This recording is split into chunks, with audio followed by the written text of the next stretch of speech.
Dans cet épisode, vous verrez que Tanuja et Rishi prennent place au Manda, plateforme de mariage. La cérémonie commence avec Tanuja enguirlandant Rishi, suivi par Rishi enguirlandant Tanuja. Après cela, le prêtre demande qui jouera le rôle du père de la mariée dans les rituels.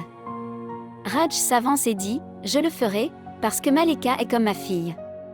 Sa déclaration choque tout le monde, car on ne s'attendait pas à ce qu'il assume ce rôle. Raj vient alors s'asseoir avec Tanuja sur le Manda.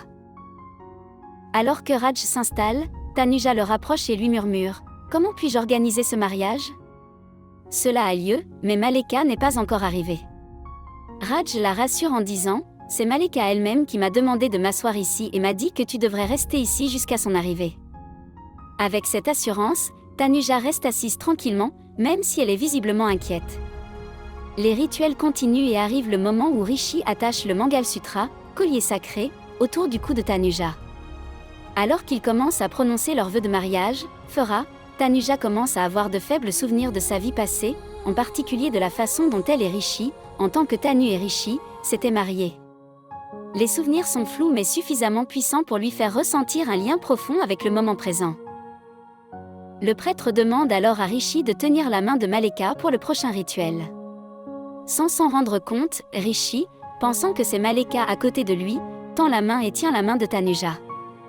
Dès qu'il la touche, il ressent une sensation familière la même que celle qu'il ressentait chaque fois qu'il tenait la main de Tanuja dans le passé. Ce sentiment soudain et inattendu rend Rishi anxieux et confus. Pendant ce temps, Manpri, remarquant l'absence de Tanuja, se rend dans sa chambre pour la retrouver, mais elle n'est pas là.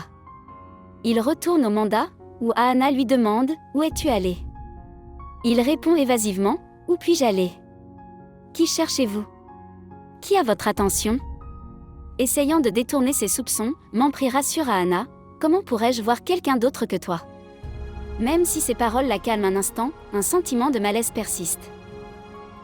La cérémonie atteint le moment critique où Rishi doit appliquer du sein d'or, vermillon, sur le front de la mariée, symbolisant leur union. Tanuja devient de plus en plus nerveuse alors que Rishi commence à lever son voile. Au moment où il s'apprête à révéler son visage, Maleka arrive devant la maison.